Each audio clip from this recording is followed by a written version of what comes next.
Selamat siang. Suaranya kok sepi? Iya, ada 300 orang loh di ruangan ini. Selamat siang, semangat pagi. Wah, luar biasa. Terima kasih energi positifnya ya. Dan terima kasih Mas Ade sudah hadir pada siang hari ini. Sebelum saya mulai, saya ingin mengucapkan juga selamat galungan untuk teman-teman yang merayakan. Dan sebelum kita mulai talk show ini, kita akan berdoa dulu ya, karena kita bersyukur sama Tuhan hari ini kita ada di sini duduk, karena tujuan dari talk show ini bertujuan baik dan memberikan sesuatu yang bervalue untuk teman-teman yang hadir ya, para audiens dan teman-teman yang ada di luar sana. Berdoa sesuai keyakinan agama masing-masing, berdoa mulai.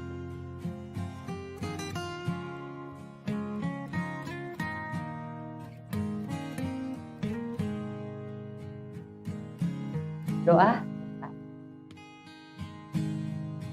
Pada siang hari ini saya ingin memperkenalkan narasumber kita yang luar biasa ya. Tentu kita sudah sering melihat beliau di televisi, di TikTok, di sosial media banyak sekali teman-teman.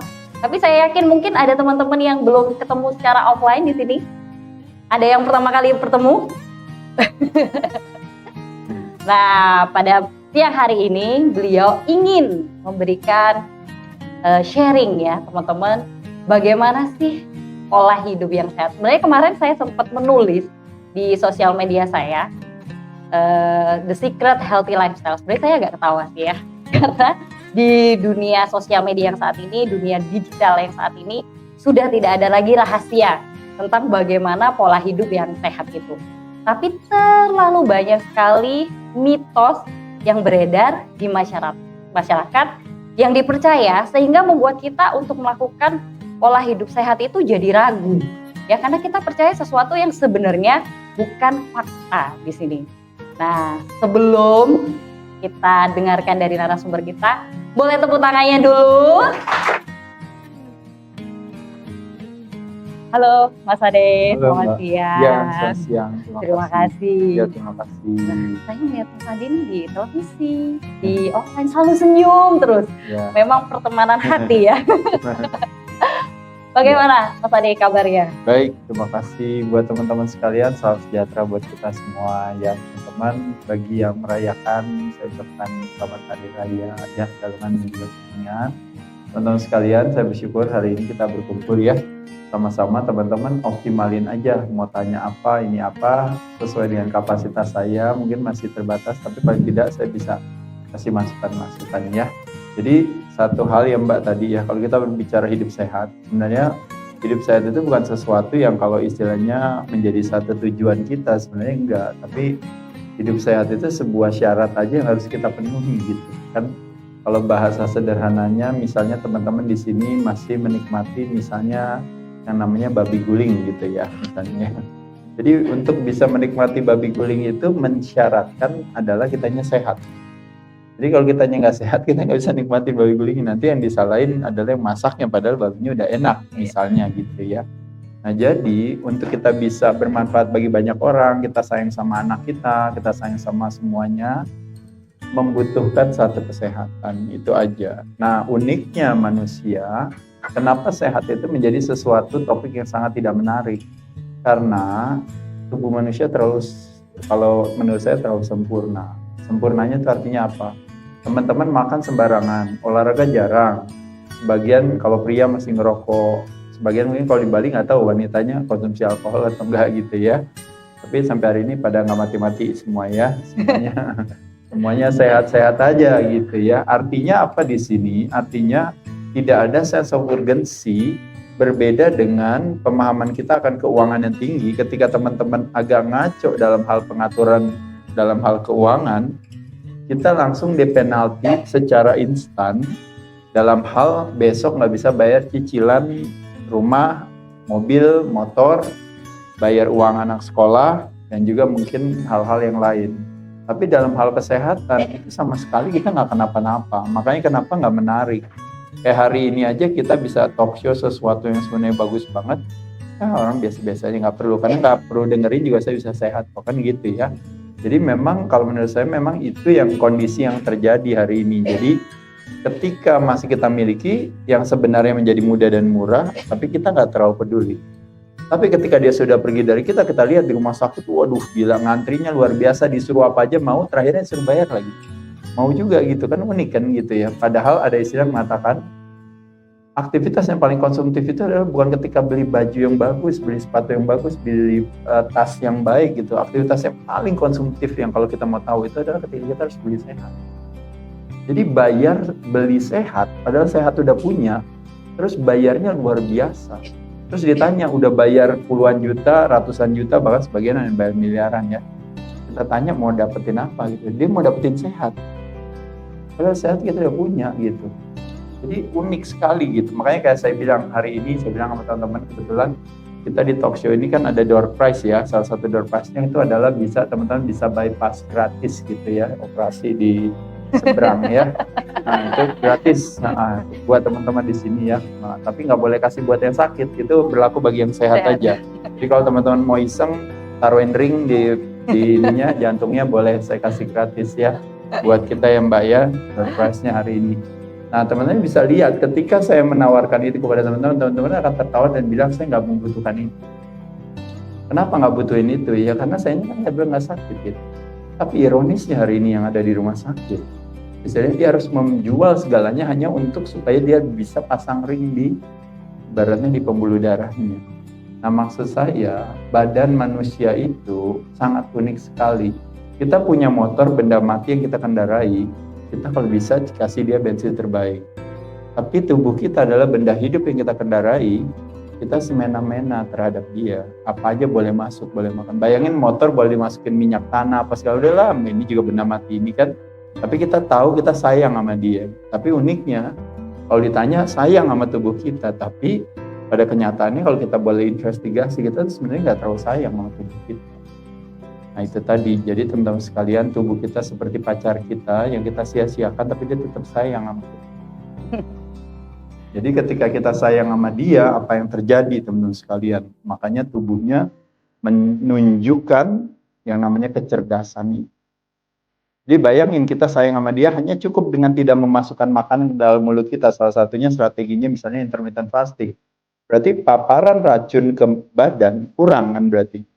Tubuhnya menciptakan kecerdasan sendiri gitu. Hanya gara-gara itu. Pada saat dimana kita latihan beban, hanya memberikan oksigen ke dalam istilahnya ke dalam pembuluh darah kita, mengencangkan otot kita, terjadi kemampuan untuk ototnya bilang terima kasih. Kita bilang asosiasinya nggak terima kasih karena kita seolah disuruh squat sampai bawah, disuruh ini kayaknya berat. Tapi badan kita sebenarnya bertepuk tangan dan terima kasih. Makanya kenapa saya katakan ada satu cerita, kalau teman-teman pernah baca buku saya judulnya Mind Over Muscle, saya pernah pergi ke satu tempat, anggap aja siapa misalnya sebagian dari, anggap aja Mbak siapa namanya? Mbak Eka. Ceritanya Mbak Eka ngundang saya ke rumah. Nah waktu Mbak Eka ngundang saya ke rumah, saya dipersilakan duduk di ruang tamu. Di ruang tamu duduk, habis itu Mbak Eka bilang sama saya, BAD mau minum apa gitu kan. Lalu saya bilang, oh iya apa aja Mbak Eka nggak masalah. Waktu Mbak Eka lagi ngambilin saya makanan atau minuman tadi, saya di ruang tamu gelisah. Tahu gak kenapa saya gelisah teman-teman sekalian? Gelisah karena dari tadi sebelum dari gym saya menuju ke rumah Mbak Eka, saya menahan rasa ingin buang air. Nah jadi saya tahan-tahan terus. Mbak Eka kebetulan lagi keluar bikinin saya minuman. Jadi di ruang tamu tuh Bu ya, saya pengen menahan buang air kecil. Kalau saya celinguk kanan celinguk kiri, ternyata di ruang tamunya Mbak Eka di sebelah kiri itu ada pot bunga di sana. Jadi saya lihat, wow ada pot tuh lumayan banget ya. Nah apa yang saya lakukan? Yang saya lakukan adalah saya mendekati pot itu dan saya melakukan yang namanya aktivitas buang air kecil di situ. Nah waktu saya aktivitas buang air kecil saya lakukan di pot itu, Mbak datang dengan bawa kopi saya, tetapi langsung kaget. Kaget bukan karena apa ya gitu ya, bukan karena ukuran, tapi karena kelakuan. Kelakuan saya. Istilahnya Mas Ade, Ade kenapa melakukan hal itu gitu. Lalu apa jawaban saya? Saya bilang Mbak Eka, aduh lega banget Mbak, makasih banget, lega banget saya udah lega. Nah lalu Mbak bilang, loh beli AD-nya lega, tapi sayanya sebagai pemilik rumahnya saya harus ngapain? Saya harus menjadi dinas kebersihan untuk membersihkan bau pesing tadi, betul nggak? Nah itu adalah percakapan kita ketika kita baru habis makan kerupuk, teman-teman sekalian. Jadi waktu kita makan kerupuk, kita bilang aduh lega banget, enak banget nih kerupuk, wah gila lega enak.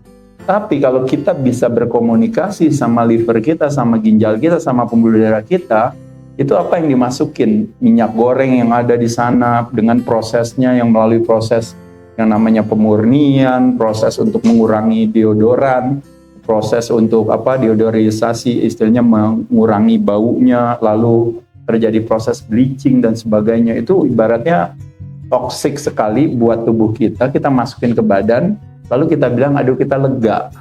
Tapi kalau kita tanya sama organ tubuh kita lah yang menjadi dinas kebersihan, ya kamunya lega enak, tapi saya yang harus ngurusin bau pesingnya. Nah poin dari cerita ini saya coba mengatakan kepada teman-teman sekalian adalah sehat adalah kemampuan kita menciptakan kesenangan kepada siapa? Kepada organ tubuh kita, itu namanya sehat yang menjadi konsekuensinya. Ketika kita menciptakan kesenangan kepada pikiran kita, itu artinya memilih opsi cara pandang yang menguatkan hati. Maka yang terjadi konsekuensinya adalah ketenangan hati atau kedamaian. Ketika kita menciptakan kesenangan pada emosi kita, emosi adalah dari kata emofera, tubuh yang terusik karena opsi cara pandang kita. Makanya kenapa ada namanya psikosomatis. Jadi gara-gara mikirnya apa, makanya kenapa ada istilah hati yang gembira menyembuhkan atau menjadi obat. Betul ya? Kenapa hal itu terjadi? Karena terjadi yang namanya emofera, tubuh terusik karena opsi cara pandang kita. Ketika opsi cara pandang yang menguatkan hati, pada saat itu tubuhnya jadi kuat. Opsi cara pandang yang melemahkan hati, tubuhnya menjadi sakit. Nah, jadi kemampuan kita menciptakan kesenangan pada emosi kita, terjadilah konsekuensinya yang disebut namanya kecintaan atau yang disebut namanya kasih sayang. Dan terakhir, tubuh kita punya baterai. Jadi sebaik-baiknya tubuh kita, kalau nggak punya baterai, kita nggak bisa berkutik. Nah, baterai dalam tubuh kita itu diaktifasi dengan melakukan yang namanya breathing control atau yang namanya pengaturan dalam hal pernafasan. Makalah terjadi akhirnya yang namanya kenyamanan, kegembiraan, dan sebagainya. Nah, jadi membayangkan tubuh kita ada sebuah mobil memiliki 4 roda. Jadi ada roda badan, roda pikiran, ada roda emosi, dan roda life energy. Itu yang keywordnya adalah create pleasantness, menciptakan kesenangan. Nah, sekarang tinggal diinvestigasi aja, menciptakan kesenangannya dengan kasih kerupuk, taunya badannya merasa dia yang harus jadi baikanya tadi kan, yang jadi ibaratnya iya kamu enak, begitu kita ngerokok kan enak, seolah-olah, tapi paru-parunya yang harus kerja. Jadi bukan menciptakan kesenangan, tapi menciptakan kesengsaraan. Kalau saya tanya mereka misalnya punya anak, mau kasih kesenangan nggak berarti? Mau kan kasih kesenangan kan? Nah ternyata uniknya anak kita aja itu di luar kita loh, kalau boleh dibilang, apalagi dia udah gede. Tapi anak kita yang paling dekat itu adalah organ tubuh kita. Tapi organ tubuh kita yang kita nggak pernah ciptain kesenangan. Ada istilah yang mengatakan, we cannot give away what we don't have. We can only give away what we have. Artinya apa? Kalau saya punya duit 100.000, saya nggak bisa kasih 150.000. Paham nggak teman-teman sekalian? Kalau saya punya duit 1 juta, saya nggak bisa kasih 1,5 juta. Kalau saya punya duit 1 miliar, saya nggak bisa kasih orang 1,5 miliar. Nah jadi kalau teman-teman nggak bisa punya kesehatan kepada badannya, nggak memungkinkan bisa memberikan kebermanfaatan pada orang. Ilmu sehat adalah ilmu kemungkinan, bukan ilmu pasti. Ilmu kedokteran aja ilmu kemungkinan, bukan ilmu pasti. Nah cuma kalau dalam kedokteran kita mendapatkan sehat melalui intervensi dari luar. Nah disebut intervensi medis. Kita bersyukur ketika teknologi mendukung sana. Tapi yang difokuskan adalah ujung permasalahan. Sakit dulu, menekan gejala, makanya gula darahnya naik, turunin. Tekanan darahnya naik, turunin. Pusing, hilangin, diturunin, ditekan. Nah, cuma medikasi itu atau operasi atau reposisi, pendekatan intervensi medis selalu ada pesan di balik yang tersembunyi yang kita kadang-kadang suka lupa. Ibu udah dioperasi, ibu sudah dikasih obat, ibu sudah ke dokter, berarti saatnya untuk merubah perilaku kita. Nah, ilmu dalam dunia fitness yang kita jalankan ya Mbak ya, yaitu adalah mencari sehat dari dalam. berfokus kepada akar permasalahan bukan ujung permasalahan. Warisannya kemandirian bukan ketergantungan. Mudah dan murah. Dan yang pasti teman-teman sekalian, pada saat kita melakukan ke dalam tidak ada side effect, is only all side benefits. Ya, jadi kurang lebih. Oke, wow. Ini tercengang-cengang. Siapa yang suka makan kerupuk? Bukan berarti nggak boleh ya. Ya, betul. Mas Ade, ini mungkin teman-teman tahu ya bahwa di tahun 2000 Mas Ade berhenti untuk berkompetisi, benar ya Mas Ade ya? Dan di sini Mas Ade fokus membangun puskesmas di Indonesia. Membangun puskesmas, jadi membantu pemerintah untuk mengurangi penggunaan BPJS Kesehatan. Betul ya Mas Ade? Nah, loh kok membangun puskesmas? Nah ini mungkin Mas Ade bisa jelasin nih, apa yang dimaksud dengan puskesmas di fitness, Mas Ade. Silakan. Ya, saya sebenarnya sih nggak ada keinginan untuk mau mempengaruhi orang lain. Yang tadi saya katakan tadi adalah apa yang kita lakukan berpengaruh kepada banyak orang, itu sebuah konsekuensinya. Bukan cita-cita, cita-cita menjadi content creator, ya enggak. Cita-citanya mau jadi YouTuber, ya saya tidak gitu. Karena bagi saya juga yang nonton 5 orang sama yang nonton lebih dari 5 orang menurut saya sama aja gitu ya. Jadi teman saya hanya keinginan untuk memberi karena itu keinginan saya untuk mengisi kebutuhan saya berkontribusi. Nah teman-teman sekalian, kayak sarana fasilitas olahraga sebenarnya itu juga bagian, kenapa disebut Mbak bilang puskesmas, pusat kesehatan masyarakat sesungguhnya, bukan pusat kesakitan masyarakat sesungguhnya kan. Itu lebih kepada karena memang kalau teman-teman nanti lihat ada pendekatan kuratif, ada pendekatan preventif. Nah pendekatan preventif dan promotif adalah pendekatan yang mudah dan murah yang dilakukan dari dalam, tadi saya katakan tadi, makanya fitness center bisa menjadi salah satu tempatnya. Tapi balik lagi, fitness center juga nggak penting teman-teman mau jadi member atau mau ikutan di fitness center, kadang-kadang juga kan bisa iya bisa enggak. Fitness center sesungguhnya adalah badan kita sendiri, gym kita ya. Betul. Jadi teman-teman gerak apa, makanya kenapa zaman dulu nggak ada gym kan? Makanya orang melakukan berbagai aktivitas gerakan dengan menggunakan tubuhnya sendiri. Itu namanya asana, artinya apa? Fokus pada aspek fisikalitas daripada si yoga kalau kita ngomongin. Jadi berbagai, ada 96 postur gerakan yang dilakukan kalau di orang Bali melakukan hal tersebut. Salah satunya melakukan sang salutasi, misalnya ya menghargai elemen matahari di dalam tubuh manusia. Itu juga salah satu juga artinya kita melakukan aktivitas kombinasi cardio exercise dan latihan beban juga gitu. Jadi itu bagus. Dan juga tentunya teman-teman adalah ngatur pola makan. Jadi pendekatan sehat itu solusi gerak ada 3 kalau teman-teman tahu. Jadi 1, apa yang kita masukkan ke dalam mulut itu namanya pendekatan chemical. 2, apa yang kita gerakan badan kita itu pendekatan mechanical atau pendekatan struktural. 3, apa yang ada di pikiran kita hubungannya sama napas kita. Napas yang panjang dan pelan mengaktifasi pikiran yang tenang dan akhirnya memungkinkan kita untuk bisa tumbuh dan kembang. Tapi pikiran yang biasanya adopsi ketakutan dan kecemasan, panik, rasa bersalah, menyesal dan sebagainya mengarahkan kita pada nafas yang pendek dan cepat, aktivasinya makanya stres dan otomatis badan berproteksi. Ya dia sebenarnya itu survival mode, tapi tujuannya akhirnya adalah tumbuh dan kembangnya nggak terjadi. Makanya kenapa teman-teman jadi asam lambung naik, akhirnya jadi rambutnya rontok, kulitnya kusam padahal udah pakai skincare terbaik, gitu ya. Misalnya, jadi karena kita mensabotase dari dalam. Jadi solusinya adalah 3 hal tersebut.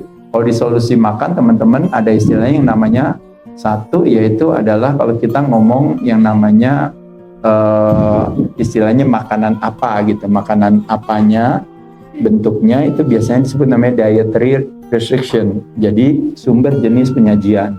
Yang kedua kita ngomonginnya kapan, timingnya, jadi apa, kapan itu timingnya, jadi kapan saya makan, kapan saya nggak makan, berapa kali saya makan dan sebagainya, itu bicara frekuensi. Dan pendekatan yang terakhir yang disebut dengan namanya calorie restriction atau kalori manajemen itu lebih kepada ukuran atau size atau jumlah.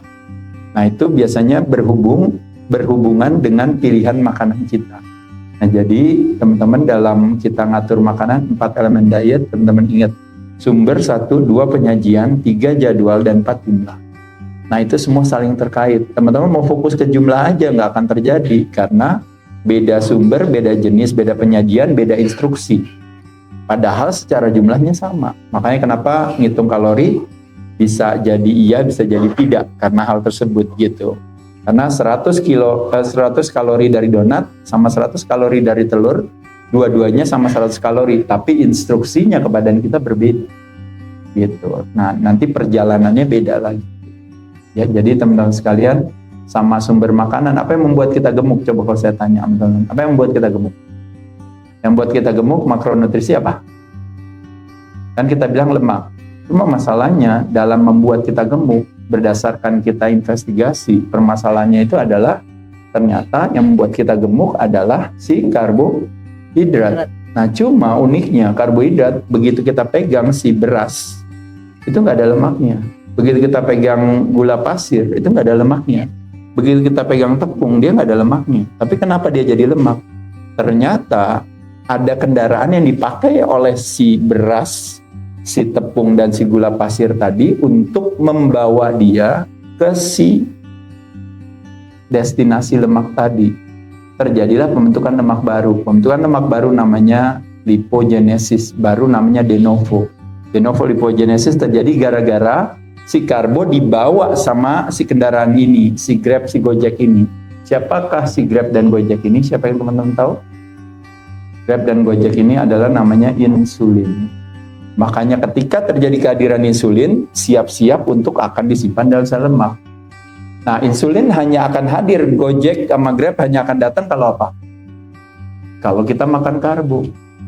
Begitu gula darahnya naik, pasti yang akan ngambil kelebihan gula adalah si Grab dan Gojek tadi. Grab, Gojek tadi pasti akan hadir, maka pada saat itu terjadi namanya fat storage.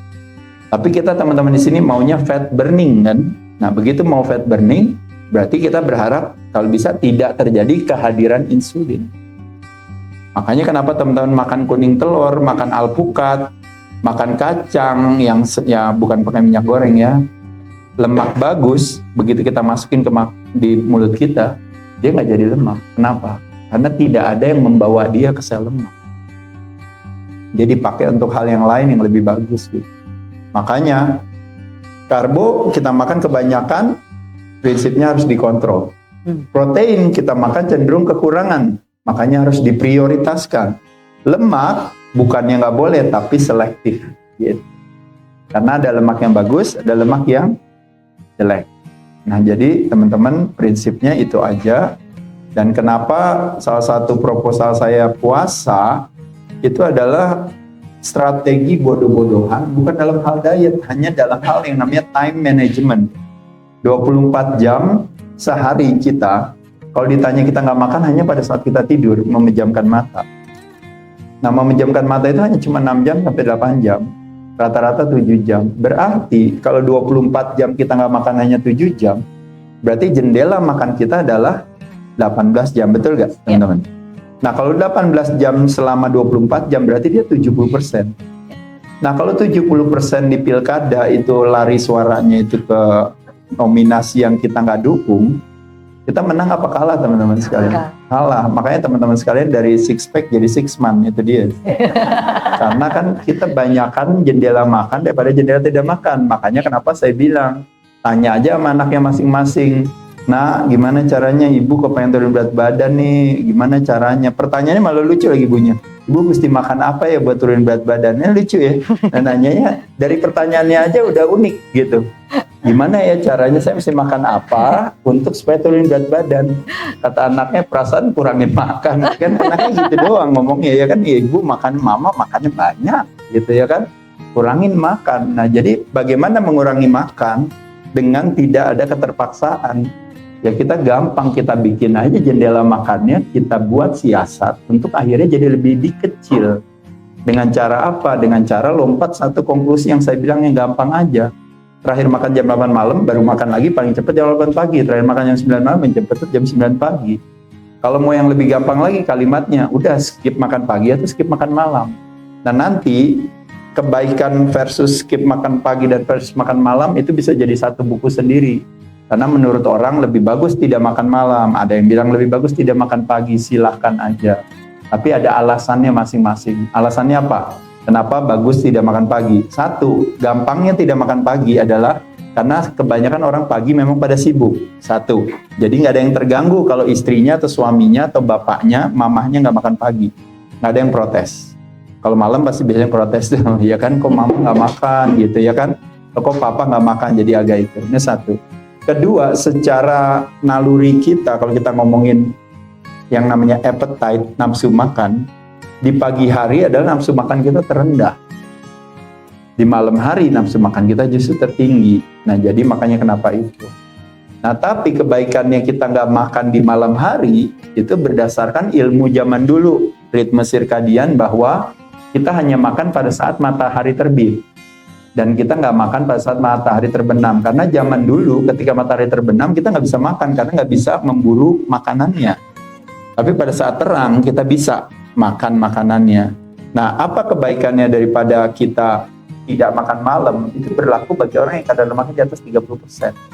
Alasannya kenapa teman-teman sekalian? Karena orang yang kadar lemaknya di atas 30% pas dicek nanti HbA1-nya jangan-jangan udah di atas 6, biasanya fasting glukosnya tinggi. Nah, pagi hari ketika matahari terbit, badan kita kan berkoordinasi dengan siklus alam. Nah, pada saat itulah makanya kenapa otomatis kita pasti pagi bangun karena badannya dikasih tahu sama matahari bahwa kok kamu belum makan. Nah, pada saat itu badannya stres, kortisol hadir, makanya gula naik. Nah, problemnya kalau orang yang gemuk, gulanya naiknya terlalu tinggi. Makanya terjadi yang namanya fenomena fajar, yang disebut yang namanya dawn phenomenon. Nah, itu makanya strateginya sebelum tidur makanya jadi minum cuka apel itu apa. Itu alasannya karena bagi orang yang gemuk sekali. Tapi bagi kalau teman-teman di sini yang badannya fit, yang apa, kebutuhannya nggak ada. Makanya kenapa kita bisa get away dengan makan malam, nggak makan pagi. Bagi yang badannya udah bagus. Tapi kalau yang kita terlalu gemuk, dia akan memilih untuk tidak makan malam lebih enak gitu. Tapi apapun juga, nanti saya kasih siasatnya lagi teman-teman sekalian. Kalau teman-teman pagi tetap kepengen makan, ya udah apa yang dimakannya. Jangan masukin manis. Masukinnya apa? Maksudnya asin. Asin artinya apa? Maksudnya protein. Jadi kalau pagi harus buka puasa, bukalah dengan yang istilahnya dengan protein, dengan asin artinya apa? Berarti telur yang masuk ke sana. Kalau telur saya makan sama kuningnya, tapi kuningnya kan lemak tuh, berada gimana? Pertanyaan saya, tapi ada gak sih insulin yang bawa dia untuk ke sel lemak? Ada gak? Gak ada, selama makan rotinya nggak pakai, makan telurnya nggak pakai nasi atau nggak pakai roti. Bisa gak makan telurnya pakai mentega? Boleh, tapi jangan pakai margarin. Nah, telur pakai mentega misalnya butter, enak gak? Enak gak? Enak. Selain enak, mengenyangkan dan tidak mengundang insulin untuk hadir. Ini bagus. Masa nggak bisa kayak gitu, ya kan? Segampang itu coba. Dan kita bisa baru makan lagi nanti sore loh, jam 4. Hanya gara-gara makan telur ceplok pakai butter. Paham ya teman-teman sekalian? Jadi itu strategi yang sebenarnya gampang gitu. Sehat tuh nggak susah gitu. Masalahnya kepala kita dipenuhi dengan asosiasi bahwa makan itu adalah penghargaan. Dulu iya, karena kita semua dulu kurus, kerempeng. Hari ini udah beda masalahnya, problemnya itu gitu. Jadi dulu kita sakit karena kurang makan, defisiensi. Indonesia tahun 80-an ke bawah lah, bahkan tahun 90-an ke bawah kalau menurut saya ya. Tapi begitu tahun 90-an ke atas, apalagi tahun 2000-an ke atas, penyebab daripada kesakitan di Indonesia adalah karena apa? Karena kelebihan makanan. Di tahun 90-an saya nggak pernah lihat ada wanita bisa beratnya lebih berat dari saya, nggak ada. Jangankan wanita, pria aja beratnya saya jarang. Dengan saya beratnya misalnya 90 kilo. Itu aja kadar lemak saya rendah sekali. Nah, tapi zaman sekarang semua orang gede-gedenya karena apa? Gedenya karena makanan kemasan. Dan makanan kemasan itu adalah kombinasi gula bertemu dengan garam, bertemu dengan minyak. Akhirnya menciptakan yang namanya makanan yang enak, yang langsung masuk ke yang namanya, kalau istilahnya, kalau kita berbicara bagian daripada otak kita yang merilis hormon yang namanya dopamin, itu kayak center pleasure, jadi kayak kenikmatan, kayak pusat kenikmatan, di mana ketika kita makan itu selalu nanti instruksinya di kepala adalah meskipun makanan itu enak atau nggak enak atau ya enak kayak saya nggak terlalu suka ya, nggak terlalu suka, tapi habis, ya habis makannya. Kenapa bisa habis? Karena badannya bilang I want more gitu. Nah itu teman-teman kombinasi antara gula ketemu sama garam dan ketemu sama minyak. Nah jadi kita kenanya di situ terus teman-teman sekalian. Dan belakangan makanan alami semakin jarang, makanan kemasan semakin meningkat gitu. Jadi kurang lebih itu. Oke. Ayo kita mau tanya jawab boleh. Benar. Nih mungkin dari sini ada teman-teman yang mau bertanya. Yuk. Silakan. Ada istilah yang mengatakan malu bertanya sesat di jalan. Sesat di celana maksudnya nggak turun-turun. Oke. Ya Ibu silakan. Ya silakan. Kalau olahraga dan saya olahraga. Nah itu juga pertanyaan yang menurut saya itu yang paling hati-hati. Merahnya. Kita bilang bahwa saya udah olahraga berarti saya udah lumayan. Tapi nanti pertanyaan ini pasti akan mengarah kepada kayak tapi saya masih nggak puas. Kenapa hasilnya itu ya kan? Nah itu sama kayak saya bilang Bu saya udah kerja Bu, saya udah usaha tiap pagi gitu. Tapi saya kalau nggak punya uang sebanyak Ibu, gimana Bu caranya? Ibu pasti tersenyum karena Mas Ade emang kerja apa? Gitu pertanyaannya itu. Nah jadi kita harus investigasi. Ketika kita bilang saya olahraga udah bagus. Nah bagusnya standar siapa? Nah itu dia. Nah, makanya kenapa ada istilah orang bilang eating in moderation adalah yang terbaik. Kan gitu ya. Saya nggak pernah dengar gak orang ngomong gitu ya kan. Eating in moderation terbaik. Problemnya adalah standar moderasi orang beda-beda. Betul gak? Ya udah dua piring habis itu baru oh ya udah cukup lah ya gitu ya. Ya kan bagi sebagian orang 2 piring ternyata kebanyakan misalnya. Jadi bagi ibu bilang, oh saya olahraga udah bagus. Pas dilihat, ibu kok olahraganya ibaratnya cuma jalan doang itu memang bukan bagus. Itu mah nggak ada nilainya. Itu bukan olahraga, jalan bukan olahraga. Ya. Olahraga penting ada dua dengan kondisi saya sekarang, makanan saya umur dari 53 tahun, kemudian saya sudah menembus kata banyak orang menganggap bahwa metabolisme saya turun. Jadi walaupun saya sudah makan, saya sudah daya tahan, saya sudah makan banyak, gorengan juga sudah tidak begitu banyak sama konsumsi, penurunan berat badan tidak sesignifikan dulu sebelum saya itu saya misalnya di bulan puasa saya berhenti, saya itu puasa ya 20 hari saya bisa turun sampai 10 atau 8 kilo. Tetapi setelah saya menopause, kemudian metabolisme saya sudah menurun, itu tidak turun malah naik. Gitu. Ya, boleh saya lanjutkan dulu sebentar ya Ibu ya. Jadi pokoknya tapi ini kalau saya cerita, saya selalu cerita dengan analogi. Jadi jangan diambil ke hati, anggap aja cerita sendiri, anggap aja orang lain ya. Jadi saya cuma mau bilang adalah bahwa kesalahpahaman dari ada kebanyakan orang itu adalah dia selalu beranggapan adalah bahwa dia udah ngelakuin usaha yang tepat. Tapi karena ternyata Tuhan menciptakan dia seperti itu, saya kan udah 59 tahun dan saya udah menopause gitu ya. Berarti saya udah dikutuk untuk pasti nggak bisa punya badan bagus. Jadi kenapa saya jadi harus kerja keras kan gitu kan? Makanya saya butuh justifikasi pembenaran dari orang lain untuk bilang bahwa saya nggak kenapa-napa. Ya kan? Nah itu yang menurut saya itu sesuatu yang saya bilang itu salah paham.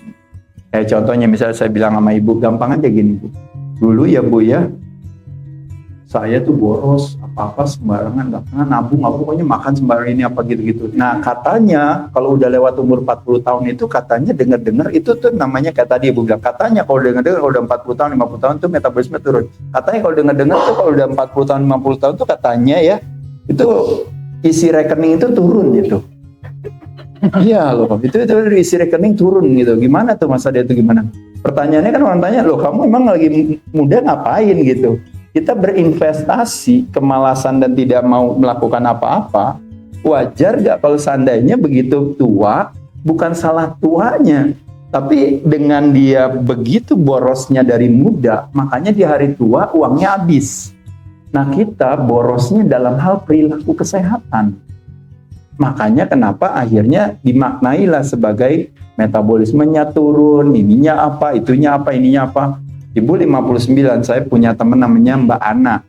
Itu umurnya 61. Nah, kalau dia ada di sini, dia pasti akan ketawain ibu kan, ibaratnya kayaknya dia nggak ngerasa sama sekali apa-apa, mau menopause lah, mau apapun juga. Karena apa? Karena dia bersedia untuk berinvestasi perilaku dia untuk lebih baik.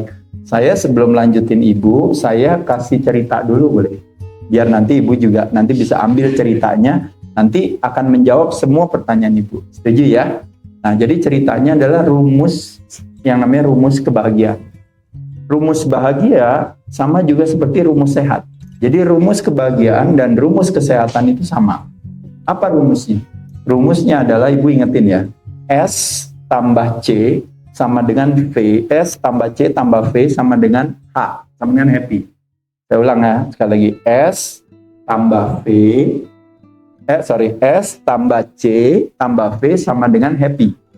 Nah, S itu artinya set point in our brain. Nah, kalau bahasa Indonesianya mindset, ingat aja. Jadi satu, mindset. Dua, condition of living itu artinya kondisi kita hari ini, Bu. Apakah ibu bilang, iya Mas Ade, saya nggak rajin olahraga. Oh, saya makan masih sembarangan, belum atur. Oh iya Mas Ade, saya udah menopause. Oh iya Mas Ade, saya udah mau mulai manula nih, pratama kan gitu ya, Bu. Itu anggap aja condition of living.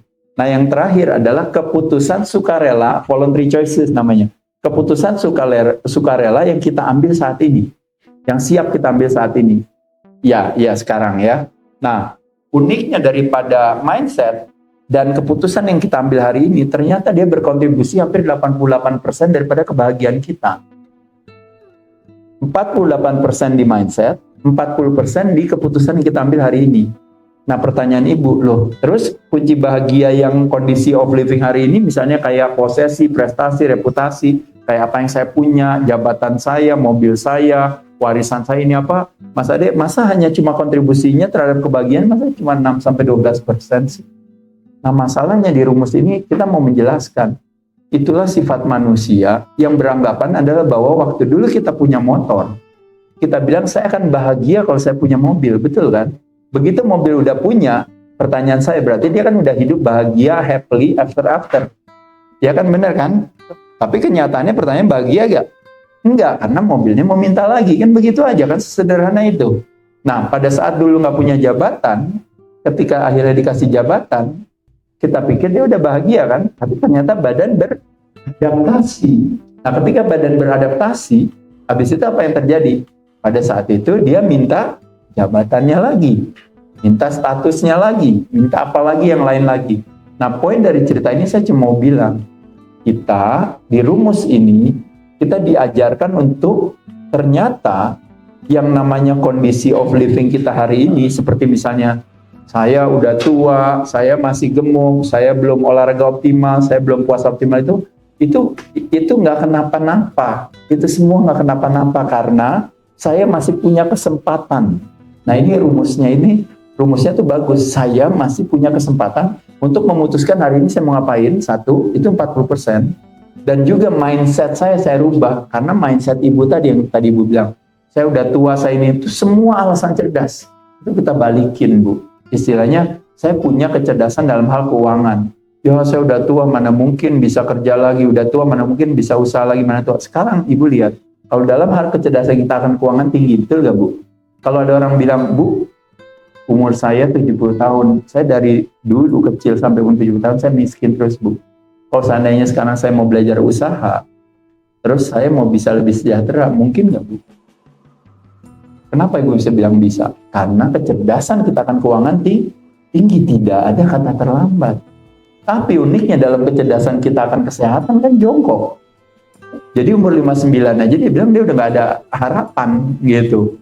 Nah, jawabannya adalah begitu masih banyak harapan yang kita bisa ini. Nah, makanya kenapa ada istilah orang bilang, what is the biggest room in the world? Kalau ditanya, orang bilang, ruangan apa yang paling gede di dunia? Jawabannya adalah ruangan akan kemajuan.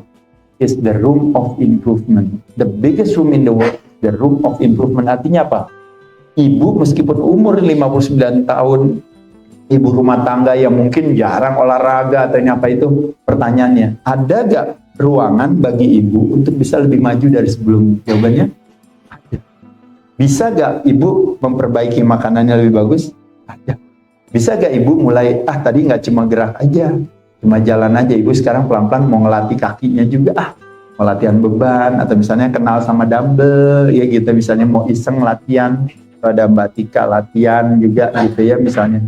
Atau misalnya mau ibu bilang, saya puasa, saya mau atur, saya variasi durasi puasa saya, cocoknya mana, ini mana. Jadi hormonal itu sendiri Bu, sebenarnya itu juga sebenarnya tergantung daripada ulah perilaku kita. Itu sudah investasi kita sesungguhnya. Jadi karena kita pola perilakunya yang buruk, yang akhirnya terakumulasi, terakhir-terakhir selalu yang disalahin tua. Contoh kayak saya bilang, tubuh kita ibarat sebuah perusahaan dimiliki oleh 5 pemegang saham. 1 pembuluh darah, 2 organ tubuh kita, 3 tulang, 4 otot, 5 lemak. Nah, ibu lihat nih di sini.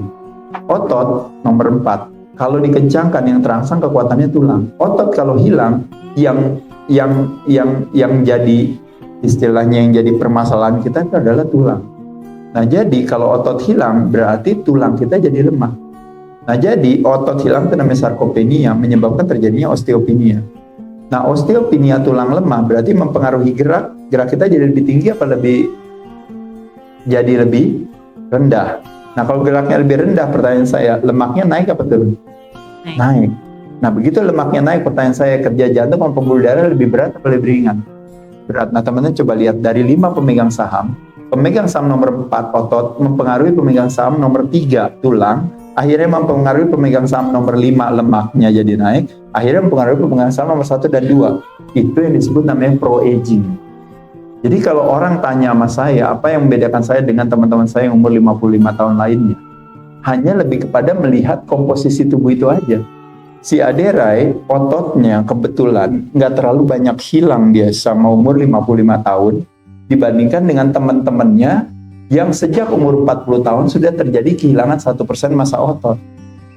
1% massa otot setara dengan kehilangan 1-3% fungsi, 3-5% kekuatan, 8-10% kecepatan dan explosiveness. Tapi si Aderai kebetulan ototnya turunnya pelan, sehingga tulangnya tidak terlalu bermasalah, sehingga geraknya dia normal, sehingga kadar lemaknya dia nggak naik-naik dari 10% ke bawah. Nah, pada saat itulah dimaknai sebagai terjadinya proses penghambatan penuaan. Itu yang disebut yang namanya anti-aging.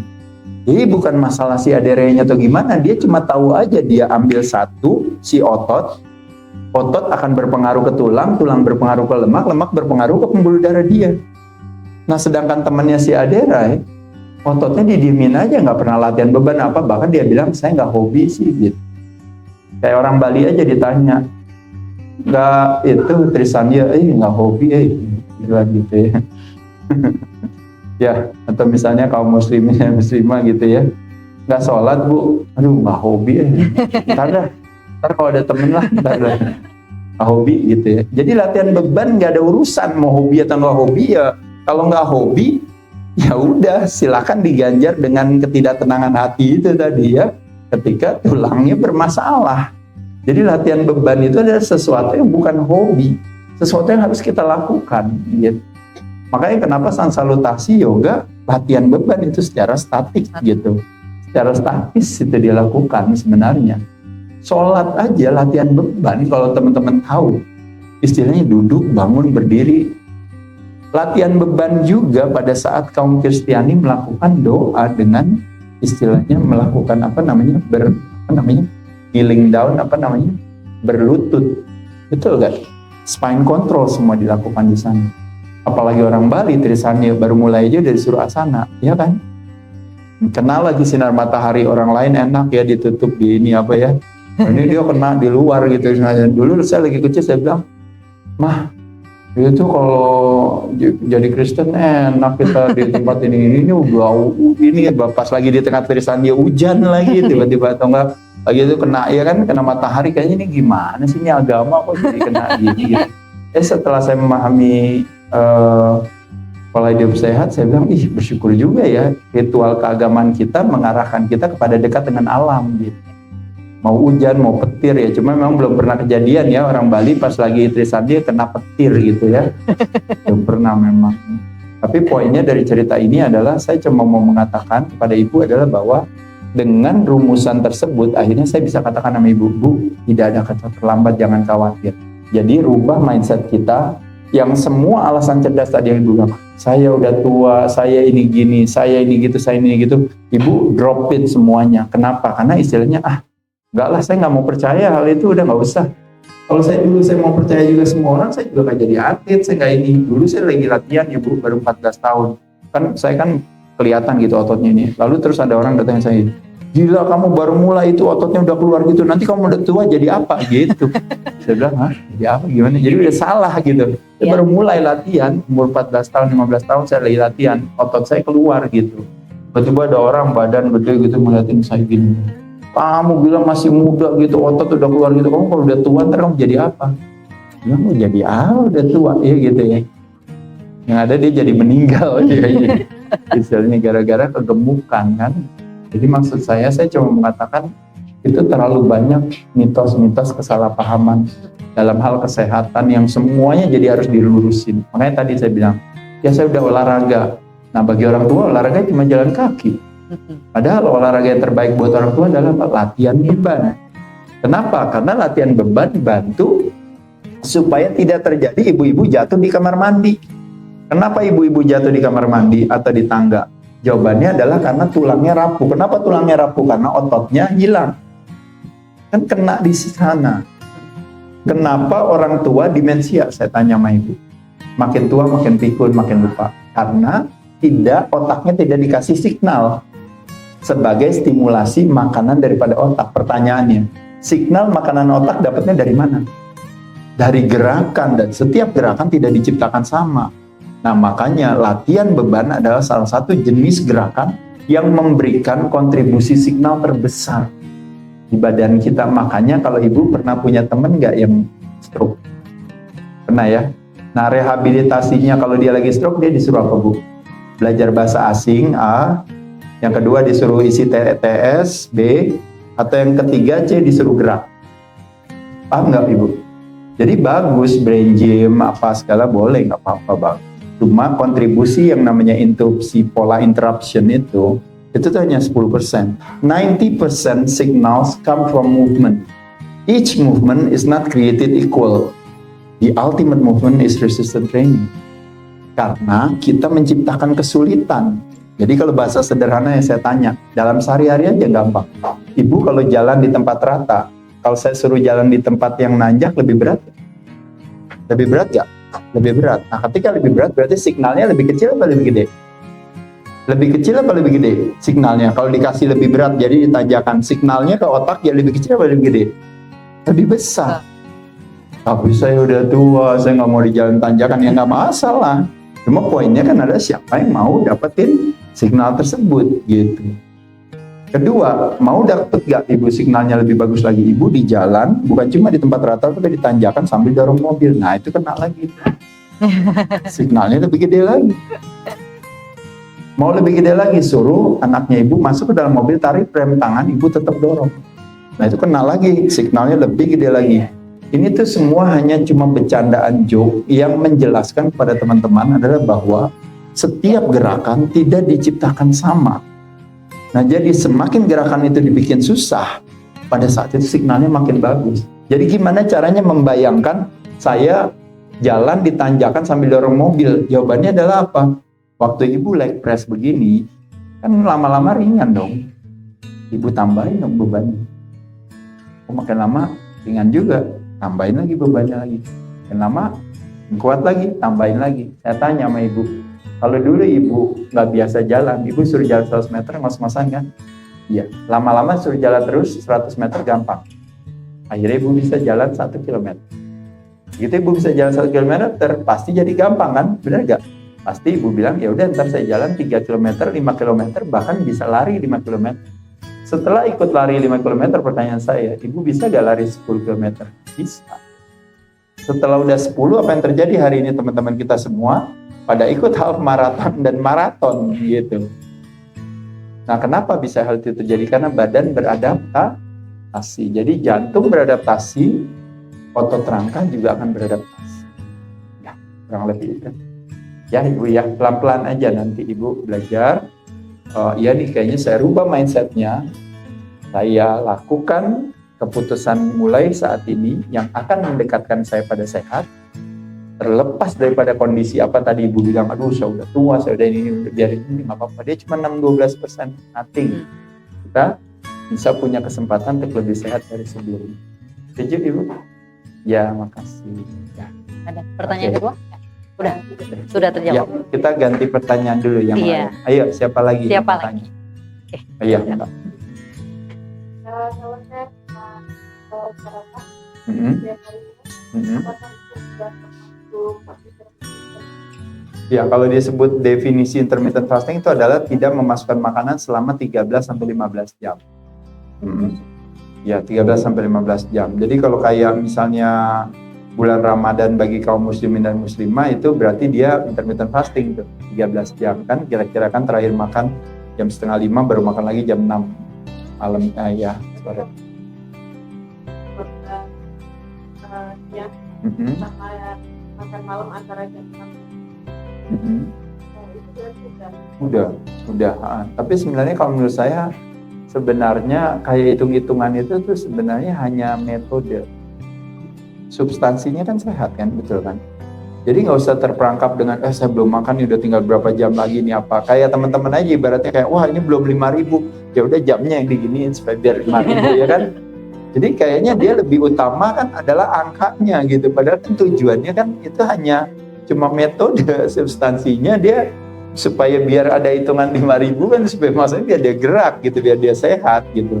Tapi dia kan fokusnya kan supaya hasilnya. Nah jadi makanya kenapa itu yang terjadi belakangan dipatahkan dengan tiba-tiba orang sukses pada nggak lulus kuliah gitu sekarang. Dengan bilang bahwa ternyata si ini dia tidak lulus kuliahnya tapi ternyata sekarang jadi konglomerat. Si ini gini-gini. Sebenarnya kalau kita mau memetik opsi cara pandang yang menguatkan hati dengan kejadian-kejadian itu sebenarnya kita cuma dibilangin kan adalah bahwa nilai rapot itu tidak berpengaruh, tidak mendefine kesuksesan kamu di masa depan. Betul gak orang bilang gitu? Tapi uniknya nilai MCU menentukan daripada ini kan lucu juga sama gitu ya kan. Jadi kalau nilai rapot, pertanyaan saya yang gampang aja, ini analoginya. Nilai rapot kita, ya kalau teman-teman tahu, jelek. Pertanyaannya, kalau anak kita, Mbak misalnya punya anak, anaknya nilai rapotnya jelek, apa yang Mbak lakukan? Gampang aja, Mbak investigasi, Mbak cari tahu kenapa dia nilai rapotnya jelek, ternyata ujiannya dia nggak bisa jawab. Kenapa ujiannya dia nggak bisa jawab? Ternyata karena pada saat gurunya ngajar dia selalu tidur. Atau pada saat gurunya yang ngajar dia nggak nangkep. Nah jadi ibunya bantuin anaknya untuk dilesin atau diajarin pelan-pelan, betul nggak? Nah ketika diajarin pelan-pelan, otomatis ketika dia mulai bisa, pertanyaan saya, dan dia ngerti pelajaran pertanyaan saya, kalau dia dites ujiannya dia bisa jawab. Bisa, dan ketika dia bisa jawab, nilainya jadi bisa bagus nggak? Bagus. Itu konsep yang namanya untuk nilai bagus, berarti yang difokus adalah akar permasalahannya. Cuma masalahnya kita, kalau kita lakukan, salah satu daripada kunci sehat di Indonesia adalah apa? Rajin terima rapot. Benar kan, rajin tadi. Saya cek kapan gitu kan gitu.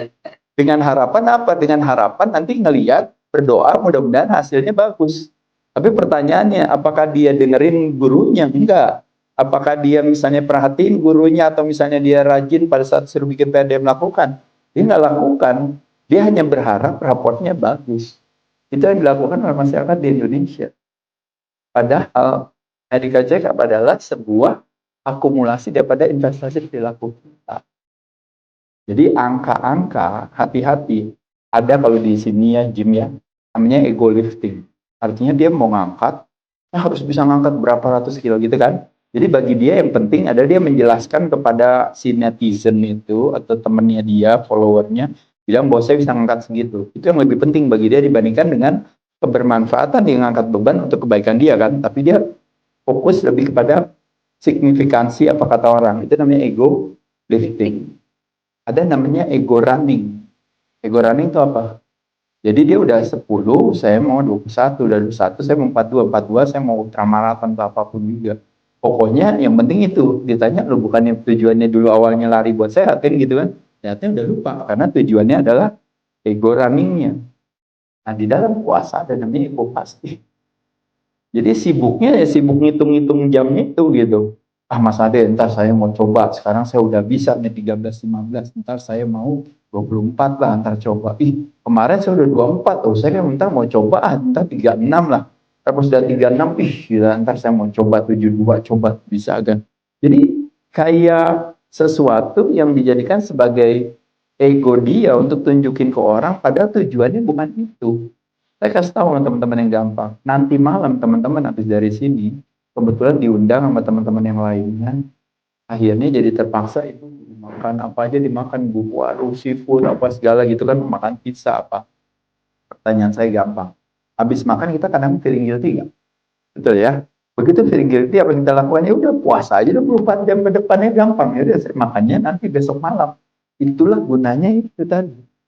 Jadi kita siasat dalam kehidupan kita sehari-hari. Gitu. Pagi terpaksa harus makan karena kebetulan yang datang bulan dijajah oleh si progesteron. Karena progesteron nggak bisa enggak, dia adalah sebuah hormon yang dirilis oleh tubuh kita karena setelah masa subur dia beranggapan bahwa kita akan terjadi yang namanya kehamilan, akan terjadi 9 bulan maraton itu hamil. Makanya badannya bilang di hari ke-7, 6, 5 sebelum datang bulan lagi, dia otomatis akan meng-create yang namanya fat baru. Harus ini, makanya kenapa bawaannya kepengen makan. Nah waktu kepengen makan, dia kecil hati karena dia baru habis dari seminarnya Aderai. Dia bilang, Aderai udah bilang tuh, katanya puasa tuh bagus, ini apa. Saya udah semangat, pagi-pagi taunya mau makan roti serikaya.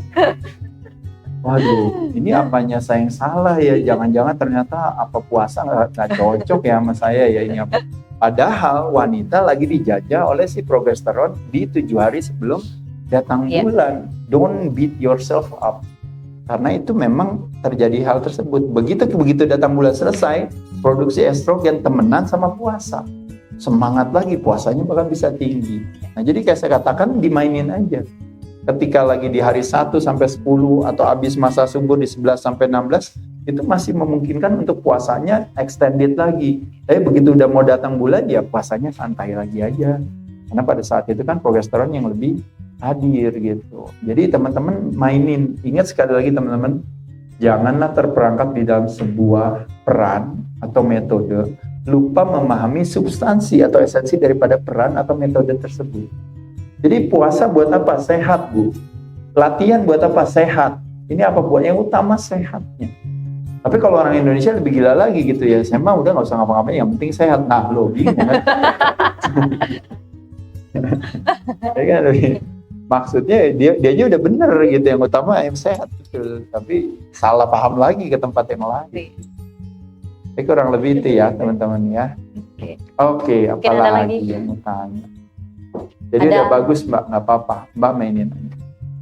Mungkin ada lagi teman-teman? Ya, yang di belakang dulu. Nah, habis ini ya Momo silakan. Ya, Mbak. Iya. Mau nanya. Iya, Mbak. Boleh tidak melatih otot glute itu setiap hari? Iya. Iya. Terus itu butuh komodinya berapa lama kalau misalnya biar glute-nya itu flow gitu. Nah, iya. Dan yang kedua, apakah glute itu ada hubungannya dengan gen, genetik? Kalau misalkan atau dengan dilatih terus dia bisa besar? Gitu? Ya, makasih. Sebenarnya kalau kita buat satu investigasi pertanyaan adalah ya Mbak ya, saya mau kasih tahu sama teman-teman terutama yang cewek-cewek.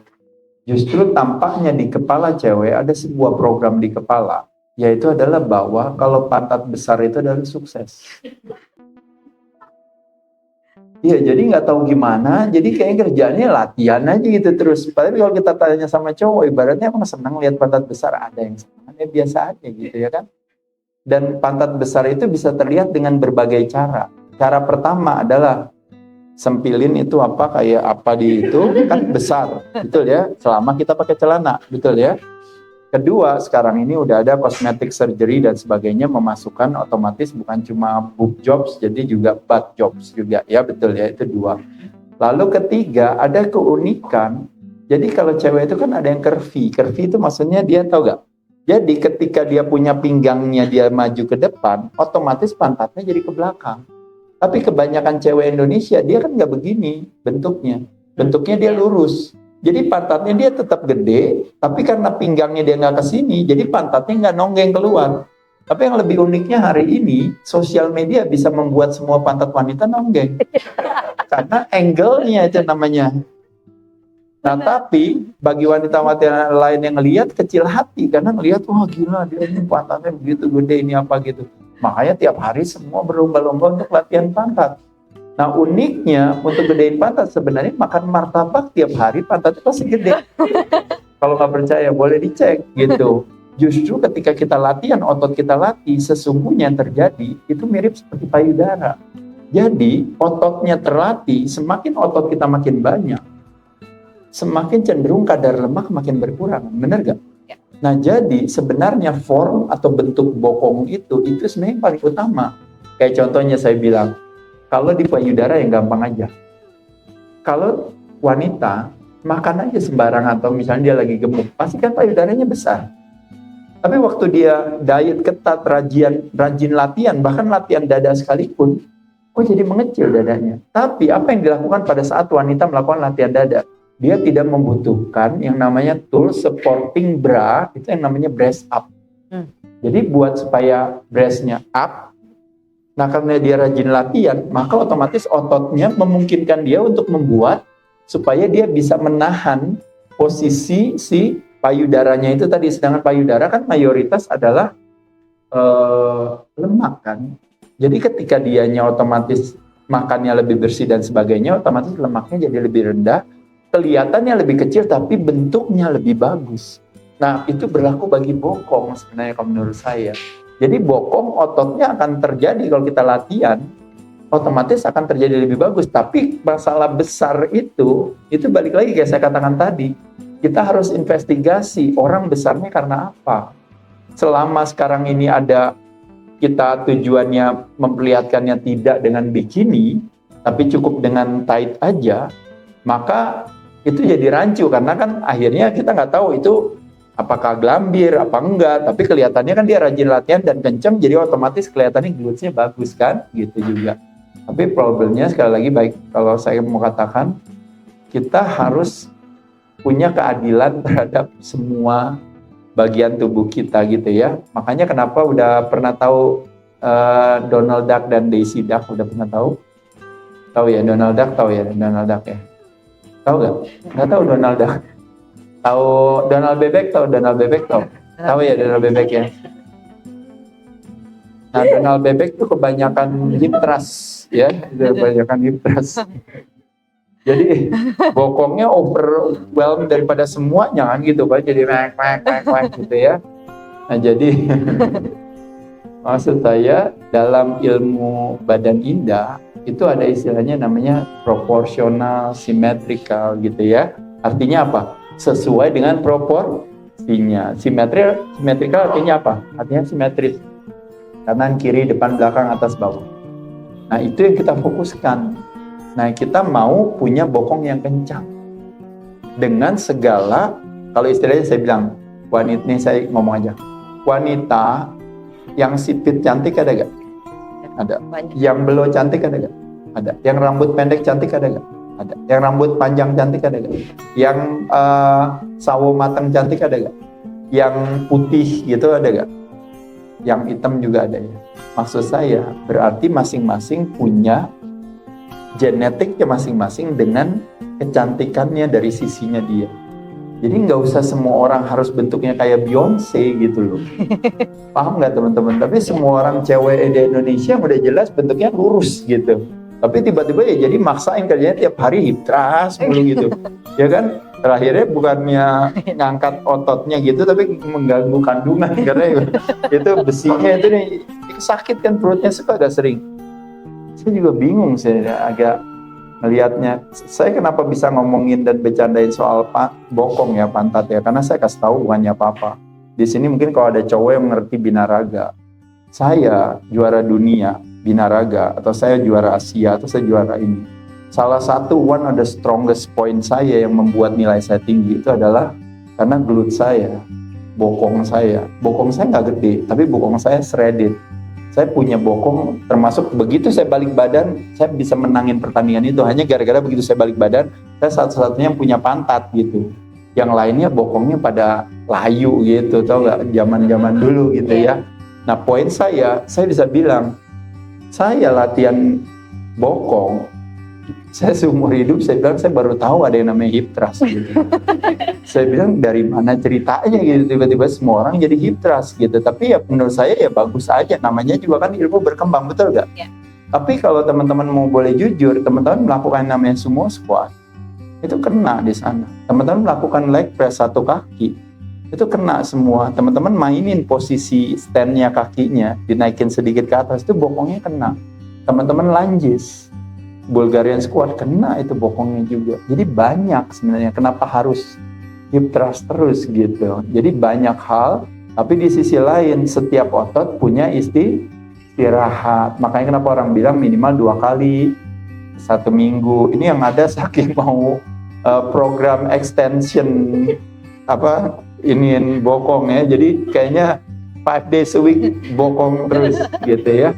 Jadi jadi kalau bisa paling nggak Mbak istirahat minimal. Nanti kalau one day on one day off mungkin saya rasa bagus kayak gitu. Itu lebih nyaman, pasti lebih aman. Tapi kalau Mbak bilang, oh saya mau juga pas bokongnya Mbak mainin aja. Misalnya hari ini hip thrust-nya banyak, nah nanti sumo squat di sana, ntar besoknya lagi mungkin yang bagian lain lagi misalnya apa. Nah jadi itu masih mungkin. Jadi kita nggak kayak satu sesi bokong semua, tapi kita bagi-bagi gitu. Bisa juga gitu, nggak masalah. Itu pun juga saya bilang itu aturannya terlalu baku untuk bilang bahwa latihan kalau bisa 24 jam atau 36 jam istirahat, 48 jam untuk otot itu. Saya bilang susah juga karena teman-teman latihannya kayak apa. Kalau latihannya memang berat banget, bokongnya mau nggak mau ya seminggu juga boleh istirahat gitu. Tapi kalau latihannya cuma berapa kali dan ringan aja ya akhirnya jadi bisa tiap hari kan gitu. Jadi jawabannya itu. Tapi percaya Mbak nggak perlu tanpa bokong juga, nggak apa-apa. Ya, jangan pikir seolah-olah itu yang utama. Enggak, ya. Kurang lebih itu Mbak. Makasih. Ya. Ada lagi? Oh, Momo ya. Bilang. Halo, siang semuanya. Selamat siang. Ya. Ya, kedengaran nggak apa-apa. Ini pertanyaan dari bagian orang di sini. Iya betul. Karena sebelumnya mungkin makan sembarangan, tiba-tiba olahraga, makannya bersih, ngurangin gula, minyak, garam. Nah, saya ada satu klien ya, binaraga atlet, terus dia kayak udah jaga makan, cut gula, minyak dan segala macam. Dan one day dia makan lagi seperti biasa, dia ngerasa kayak aduh bloating, aduh sakit tenggorokan, dan saya juga sampai kayak itu kayak udah ngurangin garam, gula, minyak, tiba-tiba kondangan nih, aduh ingin banget makan, tiba-tiba tanpa nggak sengaja overload makan garamnya, malam besoknya diare, sakit tenggorokan. Itu gimana ya Pak ya cara mengatasi, atau memang tubuh kita menolak, atau metabolisme atau kurang beradaptasi, atau nggak boleh lagi makan? Terima kasih ya, baik, teman-teman. terima kasih, mau tepuk tangan juga. Jadi sebenarnya kita bisa melihat dari berbagai sisi. Saya membuat satu analogi yang gampang. Ketika kita punya teman dari negeri Belanda datang ke Bali, lalu diajak makan yang namanya nasi campur Ibu Andika, misalnya. Itu sih nasi pedas. Oh iya.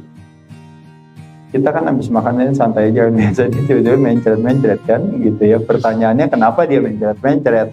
Jawabannya adalah karena dia tidak terpapar makanan dengan mungkin berapa jumlah, misalnya mungkin kayak kita ngomongin kalau ada bakteri, ada apa dan sebagainya.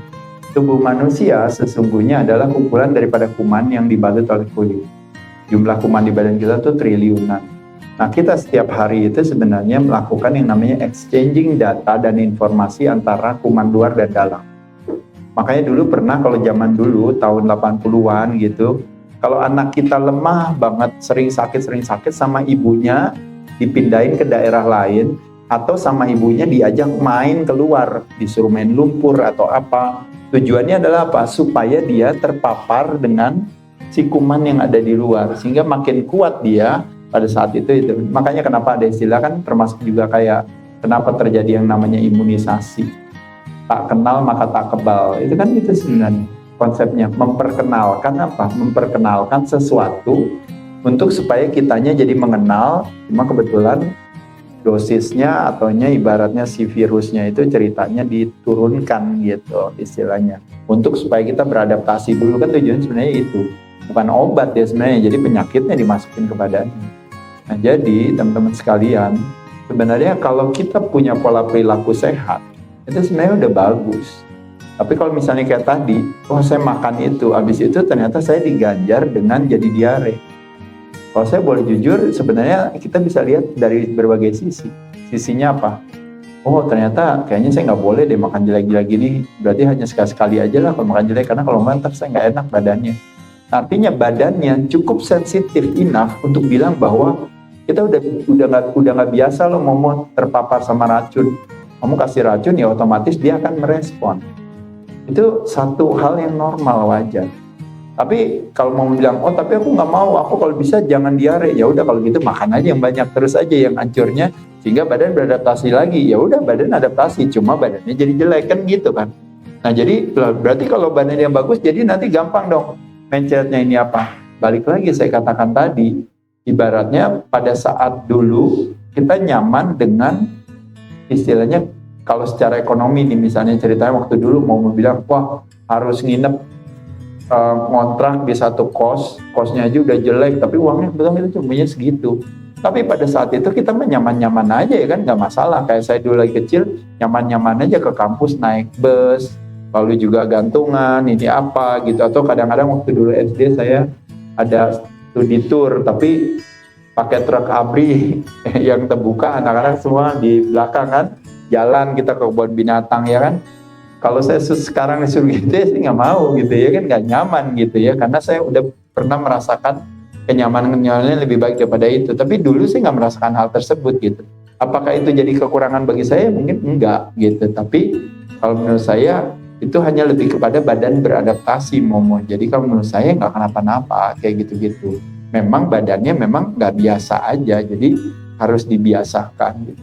Nah problemnya sekarang ini ketika terjadi musim infeksi kemarin, ada salah satu daripada, nah kalau saya sebagai pengamat kesehatan, saya akan mencoba investigasi yang namanya 3M itu. Nah salah satu dari 3M itu adalah yang namanya upaya kita untuk melakukan yang namanya sterilisasi. Tiap hari semua orang pakainya hand sanitizer. Apa-apa hand sanitizer, apa-apa hand sanitizer, apa-apa hand sanitizer, betul ya? Nah kalau kita masukin pakai hand sanitizer ke tangan kita, kira-kira dia masuk gak ke badan kita? Masuk gak? Masuk gak teman-teman? Masuk. Nah akhirnya berpengaruh gak ke profil daripada mikrobiota kita? Pengaruh gak? Pengaruh. Lebih banyak bagusnya apa jeleknya? Saya tanya aja gitu, gampang. Banyak bagusnya apa banyak jeleknya? Hah? Banyak bagusnya, nggak sekali ditelan ya. Jelek. Banyak jeleknya kan udah pasti gitu. Nah otomatis makanya kenapa badannya jadi lemah. Ya diem aja terus nggak ketemu orang ini apa, nanti besok ketemu langsung sakit ya badan sakit. Ya sakit ya, karena memang kan tujuannya kan adalah sterilisasi. Nah jadi poin saya ini hanya cuma cerita aja sama teman-teman adalah bahwa dalam segala hal tergantung kita mau ngarahin badan kita kemana. Tapi kalau saya boleh jujur, misalnya saya jajan, makan hancur dan mencret, saya nggak akan protes, menurut saya berarti bagus badan saya. Yang justru saya mikir udah jajannya makannya hancur, tapi kok saya nggak kenapa-napa ya gitu, nyaman aja gitu, berarti ada something wrong kali saya di badan saya. Mungkin kalau saya melihatnya dari sisi itu, jadi kalau menurut saya nggak kenapa-napa gitu ya, karena itu kan juga kan hiburan ya udah nggak apa-apa, kita nikmatin aja gitu. Momo tiap hari di Bali ke nightclub, lalu minum alkohol, betul ya? Kalau keseringan minum alkohol, pertanyaan saya, gampang mabuk nggak? Gampang mabuk nggak? Nggak gampang mabuk, kenapa? Karena badannya beradaptasi, karena minum terus, benar kan? Nah, mau bawa temennya nggak pernah ke nightclub, cuma dikasih 1 bir doang, atau dikasih vodka cooler atau apa. Begitu itu tiba-tiba dia langsung teler gitu. Udah itu mau bilang, wah nggak bener tuh kamu, gitu ya. Makanya lain kali kalau bisa sama saya sering-sering lah, biar supaya kamu nggak gampang mabok gitu. Pertanyaan saya dalam situasi itu, teman-teman pilih yang mana? Pilih yang mana teman-teman? Sensitif cepet mabok, atau kalau bisa jangan mabok? Pilih yang mana coba? Ayo coba saya tanya sama teman-teman sekalian. Sensitif mabok. Kalau bisa sensitif aja biar sekalian mabok nggak apa-apa. Nah tapi tergantung prioritasnya. Kalau prioritasnya teman-teman mau melakukan perlombaan adu mabok, ya otomatis teman-teman nggak mau langsung mabok kan gitu. Lomba lomba adu minum itu ya, yang banyak-banyakan. Ya kalau bisa jangan mabok gitu. Jadi tiap orang punya prioritasnya sendiri. Oke, mau? Ya, makasih. Baik. Tepuk tangan dulu teman-teman semuanya. Mungkin ada lagi? Ada satu nih, oh, iya. tadi. Okay, Saya juga punya pertanyaan. Ya, oh iya. Nah, ini termasuk kemarin 1 tahun yang lalu saya juga jadi emak-emak ya, ibu rumah tangga gitu yang juga takut kalau ke tempat gym gitu. Karena dulu kita punya pemahaman yang salah Mas Adi, bahwa banyak cewek tuh takut berotot. Nah, termasuk suami saya kan, mana Mi? Gym nanti bisa berotot kalau nge-gym gitu juga. Nah, mungkin di sini Mas Adi kan cukup berpengalaman ya di bidang kesehatan juga, melihat dari sisi kesehatannya. Mungkin bisa disampaikan juga buat teman-teman Mas Adi, kenapa sih kita harus yang punya 5 saham tadi di dalam tubuh kita, salah satunya otot ini harus kita latih gitu Mas Adi. Ya. Jadi itu yang saya buat investigasi, kenapa klaim BPJS terlalu tinggi? Penyebabnya bukan obesitas yang menjadi penyebabnya, tapi penyebabnya sesungguhnya adalah undermuscle kan.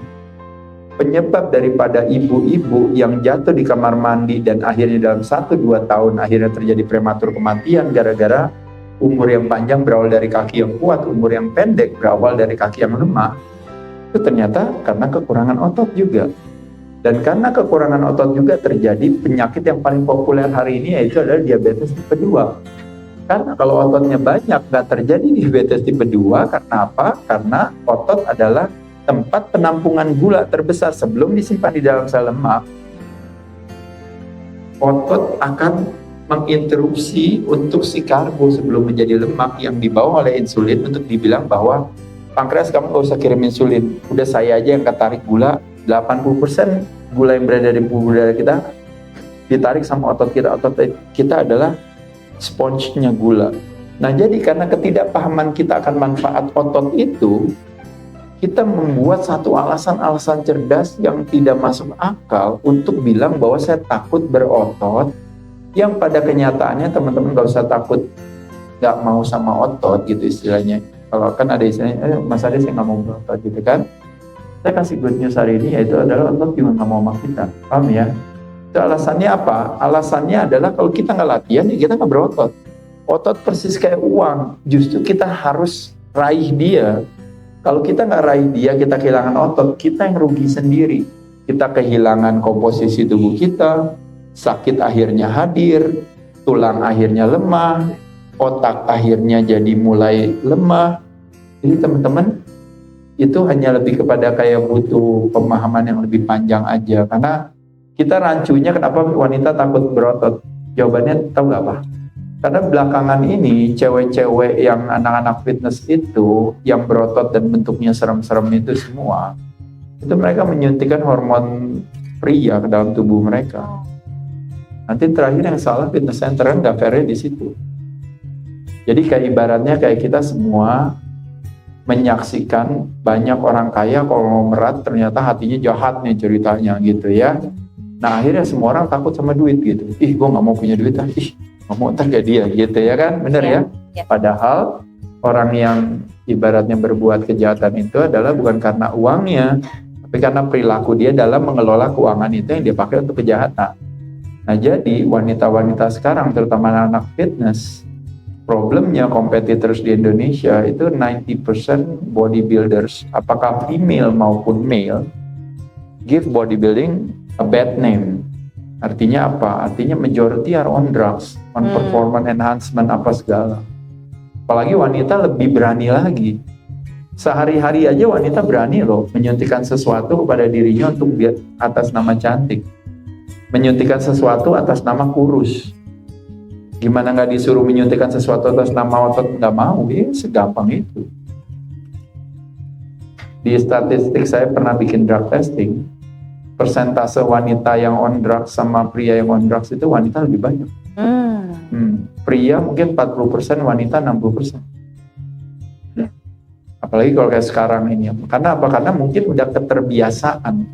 Dari dulu apa-apa suntik apa semuanya. Nah, jadi menurut saya itu yang jadi tantangan ke depan itu. Makanya kenapa saya mengkampanyekan perilaku sehat, bunga yang mekar dan wangi, buah yang matang dan manis, itu berawal dari akar yang sehat, di mana kita rajin menyiraminya. Bukan menyuntikkan daunnya. Tapi teman-teman melakukan hal tersebut. Makanya kenapa buah-buah jadi sekarang disuntikin buahnya. Jadilah yang namanya rekayasa genetik. Makanya hari ini teman-teman bilang asosiasi buah kan sehat. Tapi terjadi yang fatty liver disease, salah satu daripada permasalahan profil kesakitan hari ini. Gara-gara apa? Gara-gara kebanyakan makan buah, karena buahnya rekayasa genetik. Dulu ada musim, sekarang nggak ada musim. Dulu ada rasa, asam, manis, ada apa. Sekarang semua manis. Dulu ada biji, sekarang nggak ada bijinya. Jadi udah nggak ada bijinya, udah selalu manis. Yang lebih hebat udah nggak ada musimnya. Kapan aja kita tersedia. Nah, pada saat itu kita tahu kealamian atau keaslian daripada buah itu jadi ini, ya. Wanita juga pas senyum atau sedih atau apa kita udah nggak tahu lagi, saking udah kakunya mukanya. Ntar saya diprotes sama klinik. Ya nggak apa-apa ya, ini off the record. Ya kan, saya protesnya kenapa? Karena saya bilang, iya, ini mumpung kebetulan ini kan small discussion group gitu ya. Saya cuma mau kasih tahu aja sama teman-teman, istilahnya embrace our own divinity. Saya aja cowok, istilahnya saya cuma kasih tahu. Saya aja nggak terpapar gitu sama steroid sama apa gitu. Menurut saya bilang pokoknya saya mau tangan kosong. Kita dari dalam gitu. Wanita tuh teman-teman tuh udah cantik dengan apa adanya. Sekarang dikasih narasi seolah-olah baru umur 17 tahun, 18 tahun. Wih, nanti kalau tua itu ntar kulitnya ntar gini, mesti dari sekarang katanya gitu ya. Jadi akhirnya anak-anak muda dari sekarang umur 17 tahun hadiahnya semuanya dikasih either oplas atau apa dan sebagainya. Ya saya nggak tahu ya, tapi ya kalau saya ini pribadi gitu. Jadi teman-teman bisa setuju, bisa nggak setuju sama saya nggak apa-apa. Tapi saya melihat kayak concern saya pribadi, saya menganggap adalah bahwa kasihan istilahnya wanita itu kayak seolah-olah kayak dibuat sedemikian rupa untuk insecure terhadap kecantikannya gitu. Padahal kalau menurut saya kita bisa cantik dengan cara apa? Bahkan mau kita bentuknya nggak sesuai juga. Ada zaman dulu orang bilang kalau perilaku kita bagus, ternyata di luarnya jadi menarik kan gitu ya. Tapi kalau sekarang nggak bisa gitu. Terakhirnya semua mukanya sama, ini gitu kan lucu gitu, kayak anak binaraga zaman sekarang gitu. Pas giliran ngepus itu semuanya sama, semua bentuknya kan dari pabrik yang sama ya, pakainya sama. Jadi ya ini curhat off the record aja ya, nggak masuk di dalam rekaman ini. Tapi saya cuma bilang hanya ingin mengetuk hati seluruh wanita di Indonesia bahwa pada dasarnya kamu semua udah cantik ada aja, tapi intervensi dari luar itu nggak akan membantu kita jadi lebih. Nanti teman-teman akan terlihat bayarannya sebenarnya di 5 tahun ke depan sih. Kalau perbedaannya before after cuma hari ini ya mungkin yang tadinya kuyu jadi kencang, tadinya ini apa gitu ya. Cuma nanti masalahnya dalam 5 tahun 10 tahun kadang-kadang kita udah nggak kenal teman kita sendiri. Bentuknya udah berubah ya. Ya gitu aja. Saya penganut aliran dekat dengan alam. Karena Trihita Karana itu adalah menghargai alam gitu ya kan. Jadi kalau teman-teman justru malah tidak percaya sama alam, lebih percaya dengan intervensi manusia, ya nggak apa-apa. Ya. Setiap orang hidup dengan konsekuensinya. Kalau di orang Bali punya namanya pemahaman yang sebenarnya hukum karma pala. Artinya siapa menabur dia menuai. Aksi kita sendiri yang hidup dengan konsekuensi. Ya. Jadi kalau kita masukkan, kita suntik semua mulai dari bokong kita sampai muka kita, bahu kita semua cep. Ya nanti yang menanggung adalah kita sendiri. Ya. Setiap orang punya perjalanan masing-masing. Oke. Ya. Tepuk tangan. Ibu iya satu Oke, lagi. Ya, ada boleh. pertanyaan. Nggak apa-apa. Ya, Silakan. Iya, sorry Mbak. Iya. Iya. Iya. Dari itu masih pakai Iya, betul. dari beberapa tahun saya latihan itu sih memang kelihatan hasilnya. Betul. Ibu bagus juga.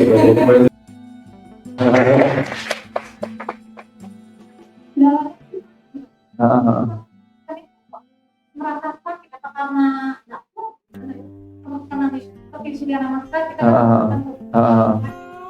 yang kiri aja yang kanan salahnya. Oh iya.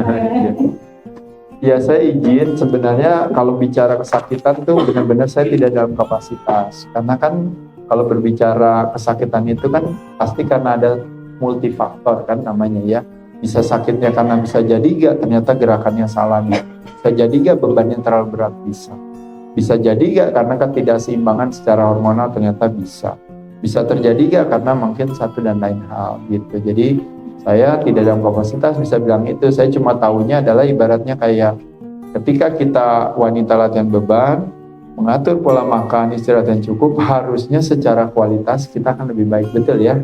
Tapi mungkin ada di dalam situasi itu kayak wanita udah makin bagus badannya, kadar lemaknya turun, keganggu kan menstruasinya. Nah jadi itu kan ada masalah lagi gitu. Jadi memang kita memang harus siasat. Tapi kalau tadi ibu bilang sakitnya karena apa, ya mau tidak mau ya kalau menurut saya mesti konsultasi aja tuh ada apa sih, mungkin ada kekurangan. Kalau kita bilang namanya makronutrisi, ada kekurangan namanya mikronutrisi. Mungkin bisa jadi karena kurang apa, bisa jadi ternyata ibu perlu misalnya potasium yang cukup, ternyata potasiumnya kurang, makanya sering kram atau apa gitu ya.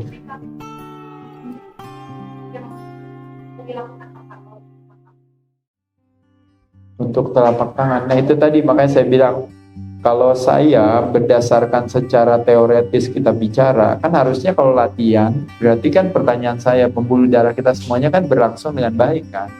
Kalau ibu bilang ini saya nggak baik, berarti kalau ada yang baik kan berarti kan ada sesuatu kan di sana.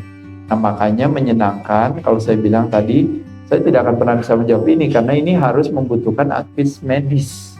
Karena sakit, berarti pendekatannya kuratif. Kalau saya pendekatannya preventif, jadi misalnya ibu bilang gimana caranya supaya biar saya nggak cedera nih di bahunya. Nah nanti saya kasih tahu bu, gerakannya mesti harus gini.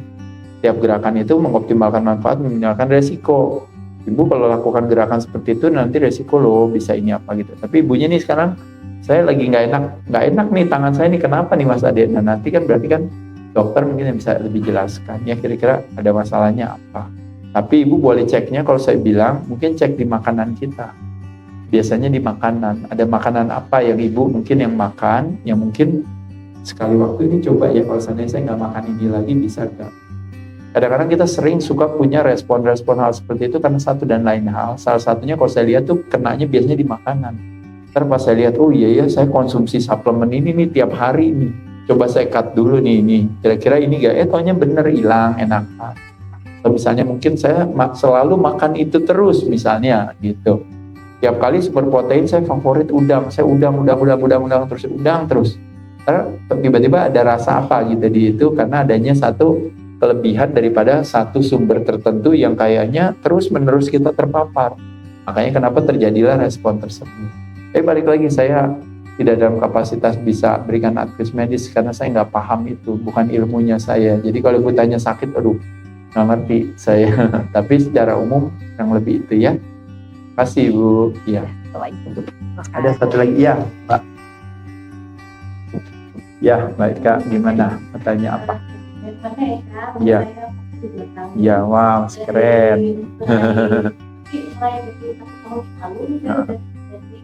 Ya, betul.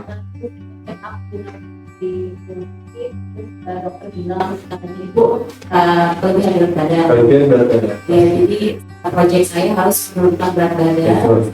Kayaknya banyak. Dulu saya senang badminton sama ATM, sama Zumba. Iya. Terus kata dokter, olahraga jangan yang itu lagi, tapi harus fokus ke beban. Iya.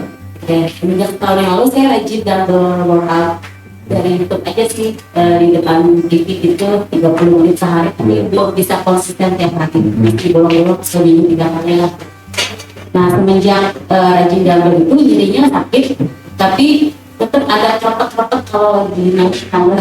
Nah, saya merasa lebih kuat memang, lebih kuat. Tapi berat badan nih yang belum berhasil turun gitu.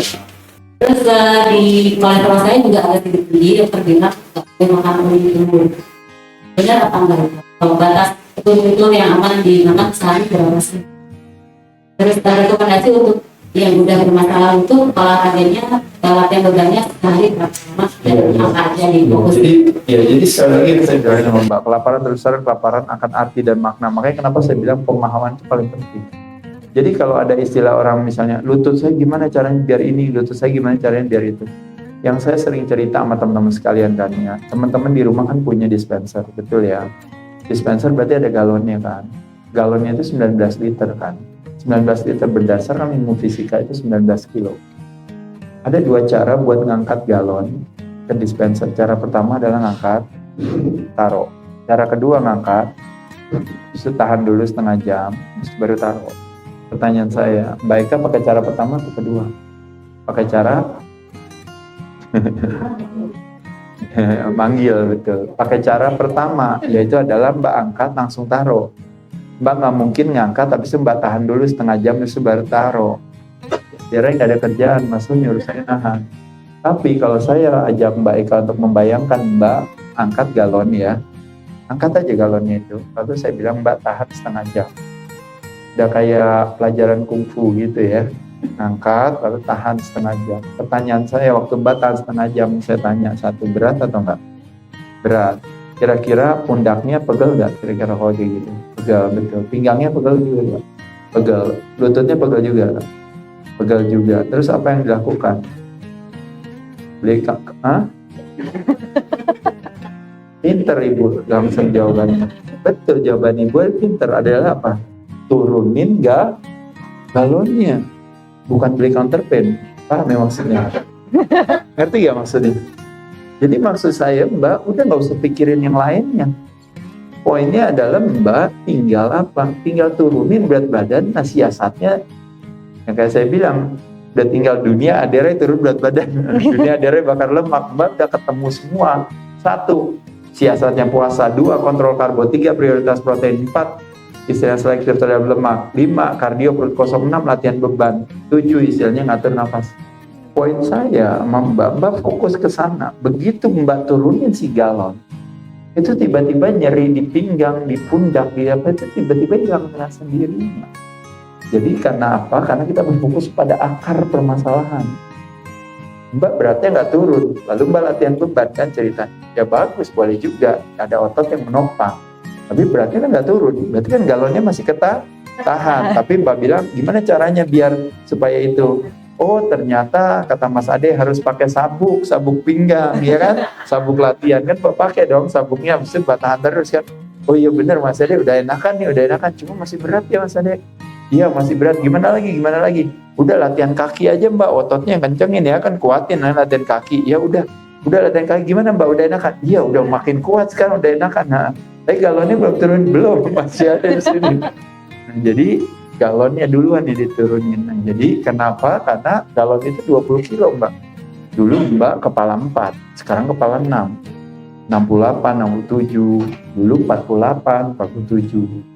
Nah 20 kilo kenaikan itu setara dengan ibarat kita membawa galon di dalam kehidupan kita sehari-hari. Dan bawanya bukan setengah jam, betul kan? Bahwa ini bukan setengah hari juga, bukan setengah minggu, bukan setengah tahun, tapi bertahun-tahun itu galonnya dibawa terus. Jadi strateginya adalah turunin galon. Gimana cara turunin galon? Tadi Mbak puasa, Mbak kontrol karbo, lihat aja makanannya ini apa. Di sisi lain tetap latihan beban nggak? Latihan. Iya. Mbak kardio nggak? Kardio jalan terus. Oh nggak usah ini apa, harus kardio. Cuma kardionya Mbak pinter di sana. Itu ada di sana ya, namanya misalnya cross trainer Mbak, misalnya di gym kan ada cross trainer ya. Kalau cross trainer berarti Mbak nggak lari kan? Berarti kan nggak ada beban ke Mbak, tapi Mbak tetap gerak kan? Berarti kan bagus. Kardio juga jalan. Berenang misalnya, ya. Mbak berenang kan nggak ada impact di persendian, betul ya? Salah satunya tips berenang adalah apa? Jangan berenang kalau tidak bisa berenang, bener ya? Kan itu kan tenggelam nanti Mbak, ya. Poinnya. Jadi Mbak boleh berbagai varian kardio, Mbak betul latihan, tapi ya benar. Tadi jangan latihan yang Mbaknya harus loncat-loncat juga, jadi kena terus di persendian karena galonnya masih kita bawa. Ya sebenarnya bukan nggak boleh. Kalau saya ya strateginya tahu gak apa? Saya badmintonnya saya drive aja. Jadi saya main badminton setengah lapangan sama temen, Mbak ambil gitu. Kalau bolanya di depan Mbak nggak usah ambil bola. Ini nggak usah kejar bola, begitu kejar bola ya udah diemin aja, Mbak latihan lagi. Tapi waktu Mbak gini badminton gini kan Mbak latihan kan. Jadi badminton adalah metode, substansi adalah bakar lemak melalui olahraga. Jadi boleh gak badminton? Boleh, Mbak mainin aja. Tapi kalau Mbak hitung-hitungan mesti lari atau apa ya nggak boleh, karena kan pasti bahaya kan nanti yang ada udah cedera, udah nanti Mbak merasa bebannya berat, akhirnya persendiannya kan jadi otomatis jadi kena lagi. Gitu. Ya. Nah kolesterol yang salah adalah kolesterol itu terjadi karena badan kita memproduksi mekanisme defensif. Waktu ada inflamasi, ada kecelakaan, saya harus mengirim ambulan. Jadi bayangin, setiap kecelakaan di Dalung ada ambulan, setiap kecelakaan di Denpasar ada ambulan, setiap kecelakaan di Seminyak ada ambulan, setiap kecelakaan di Sunset Road ada ambulan. Berarti kesimpulan apa Mbak? Penyebab kecelakaan adalah ambulan, betul? Betul nggak? Enggak kan? Enggak kan? Berarti ambulan ngapain Mbak? Menyelamatkan. Yang menyebabkan kecelakaan adalah siapa? Betul, Ibu pinter tuh. Jadi penyebabnya adalah ada makanan-makanan tertentu yang menyebabkan kita inflamasi. Nah makanya kenapa kolesterol kita tinggi. Nah penyebab inflamasi adalah paling banyak datangnya dari mana? Bukan dari kuning telur, bukan dari kambing.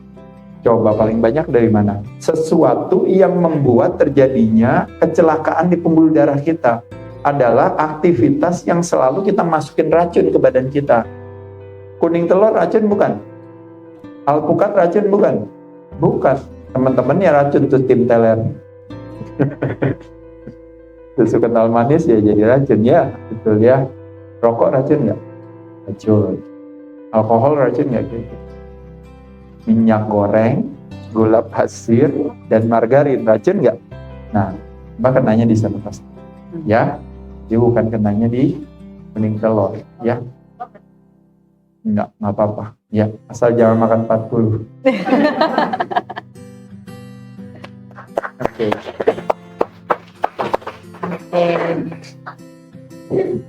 Makasih. Ya, makasih. Wah ini hari Kamis siang yang luar biasa, Kamis manis luar biasa. Ya, makasih. Ilmunya terima kasih Mas Adi. Sama Mbak, terima kasih buat Mbak untuk udah mengadakan kegiatan ini. Jadi teman-teman sahabat semua ya. Ya. Jadi kalau ada istilah orang bilang kita cukup mengubah satu orang setiap hari, ternyata orang itu bisa menjadi downline. Ya. Untuk mengubah banyak orang yang lain. Apalagi sekarang ini bisa yang dirubah bisa lebih dari satu orang. Ya. Ya. Jadi mudah-mudahan bermanfaat. Teman-teman sekalian, nanti kalau misalnya mau tambahan informasi atau apa, kan teman-teman ada di komunitas ya, betul ya, bisa terus belajar.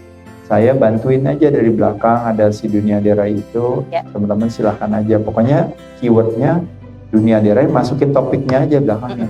Kayak tadi Mbak bilang kan, Dunia Derai kolesterol. Masukin aja, klik, nanti ketemu saya dan papan tulis ngomongin kolesterol. Ya, betul. Dunia Derai puasa, nanti Mbak klik aja, nanti ketemu saya. Apalagi terserah Dunia Derai turun berat badan, Dunia Derai bakar lemak, tapi keluar. Jadi saya bersyukur di channel itu sudah hampir mungkin jadi udah ratusan video ya. Jadi dengan berbagai temanya. Jadi bersyukur bisa memberikan kontribusi buat teman-teman ya. Ya, memang beda. Kalau Mas Ade yang ngomong pasti percaya. Ya, karena jam terbang teman-teman, dan kita tahu Mas Ade ini banyak memberikan kontribusi, impact ya, manfaat luar biasa dari media sosialnya juga. Saya juga sebelumnya juga sama kelas kosong ya, saya juga nggak paham ya. Tapi jujur teman-teman di sini mungkin yang belum ikut Rai Institute ya, nah itu boleh ikut. Karena saya juga banyak belajar tuh dari sana Mas Ade kemarin, jadi makin hari pengen terus, jadi kayak ada sesuatu yang pengen kita gali terus, jadinya oh kita makin paham gitu. Kalau belum ikut ya itu Desember ya Mas Ade, Rai Institute. Oh iya, jadi kalau Rai Institute itu sebenarnya kayak universitas terbuka buat teman-teman belajar fitness. Jadi sebenarnya School of Lifestyle dulu Rai Institute diperuntukkan untuk kayak ngajarin trainer, karena zaman dulu saya dan Mas Salim bilang, kok banyak trainer-trainer yang nggak pernah belajar fitness sudah jadi trainer atau apa, yuk kita ajarin dikit secara umum. Tapi belakangan saya lihat Rai Institute itu profilnya justru malah didatangi atau diikuti oleh justru orang-orang awam. Bahkan kalau kita lihat waktu itu Mbak ya 70% lebih justru bukan non-trainers, ibu rumah tangga, lalu juga kadang-kadang ada perawat, dokter, lalu gym manager, lalu ntar mungkin banker lah ya, tentara lah, atau security apa segala. Jadi yang jadi trainernya paling cuma mungkin nggak ada 25% ya, bahkan lebih kecil lagi. Nah jadi akhirnya menjadi School of Lifestyle. Jadi Mbak nanti misalnya mau ikut itu, nanti akan ketemu saya dan para pengajar lain mengajarkan berbagai tentang basic. Jadi kalau saya boleh jujur ya, itu Rai Institute itu kayak SD-nya fitness. Jadi kayak sekolah dasar. Jadi kalau nanti teman-teman mau belajar yang lebih teknis, ikutan di SMP, SMA, atau ada universitas, ini apa, tentang khusus kettlebell, khusus tentang apa lagi, misalnya glutes gitu tadi atau apa. Boleh aja nggak apa-apa, tapi basic dasarnya harus dikuasain dulu. Nah nanti bisa ikut di sana. Jadi sebenarnya di Rai Institute tinggal ikutan, beli paketnya itu, jadi ada puluhan jam belajar di rumah sendiri gitu, sama buku lihat belajar langsung. Jadi bukunya sama videonya sama, jadi kita belajar dan nanti workshop langsung ada di Bali, itu langsung ujian gitu.